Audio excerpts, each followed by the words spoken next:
চন্দননগর প্রবর্তক সেবা নিকেতনের ঘটনায় ৩ জন অভিভাবককে গ্রেফতার করল পুলিশ। চন্দননগরের বড়াইচণ্ডীতলার সরকারপাড়ায় রয়েছে চন্দননগর প্রবর্তক সেবা নিকেতন। এখানে দুটি বিভাগে মেয়েদের রাখা হয়, যার মধ্যে একটি জুভেনাইল জাস্টিস বিভাগ এবং অপরটি সাধারণ বিভাগ।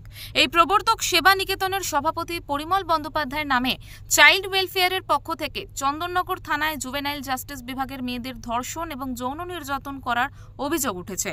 তারপর থেকেই পরিমল বন্দ্যোপাধ্যায় গা ঢাকা দিয়েছেন। বৃহস্পতিবার চাইল্ড ওয়েলফেয়ার দফতরের আধিকারিকরা ওই সেবা নিকেতনে যান এবং অভিভাবকদের ডেকে মিটিংয়ে বসেন। সেই মিটিংয়েই চাইল্ড ওয়েলফেয়ারের পক্ষ থেকে অভিভাবকদের জানানো হয় তাদের মেয়েদেরকে এখান থেকে বাড়ি নিয়ে চলে যেতে।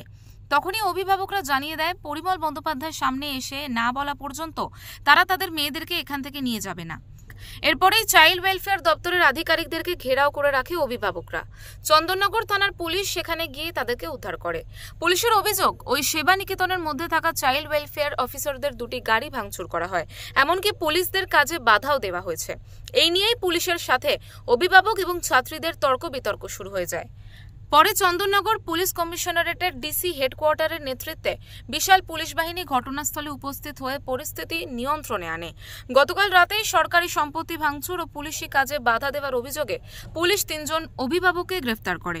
শুক্রবার ৩ জনকেই চন্দননগর মহকুমা আদালতে তোলা হয়। প্রসঙ্গত, শুক্রবার সেবা সদনের মেয়েদের সরিয়ে নিয়ে যাওয়ার নির্দেশকে কেন্দ্র করে তুমুল হাঙ্গামা হয়। দেখুন, গতকাল একটা সমস্যা হয়েছিল প্রবর্তক সেবা নিকেতনে। ওখানে বিভিন্ন জায়গা থেকে আমাদের ছোট ছোট বোনেরা ওখানে পড়াশোনা করেন, ভালোভাবেই পড়াশোনা করেন। তো হঠাৎ একটা আচমকা কোনো সমস্যা একটা হয়েছিল। এবার বিস্তারিত তথ্য তো ভিতরে জানি না যে কতটা কি হয়েছিল, তো সেটা হঠাৎ সামনে ভেসে আসে। তো সেক্ষেত্রে ২-৩ জনকে নাকি অ্যারেস্ট করা হয়েছে ওখান থেকে, গার্জিয়ান পক্ষকে। মানে সেখানে তাদের সন্তানকে হয়তো আঘাত হয়েছে কোনোভাবে, কিভাবে আঘাত হয়েছে এটা পরিষ্কার নেই, আমি জানি না ওটা।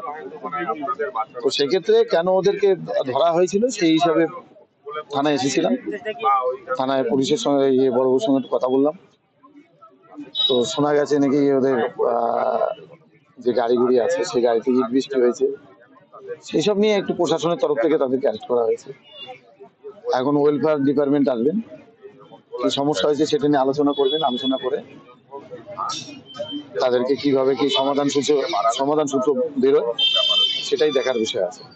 যদিও পরিমল বন্দ্যোপাধ্যায়ের স্ত্রী বলেন তার সঙ্গে তার স্বামীর ৮ দিন আগে কথা হয়েছিল। তারপর থেকে পরিমল কোথায় আছেন সে সম্পর্কে তিনি কিছুই জানেন না।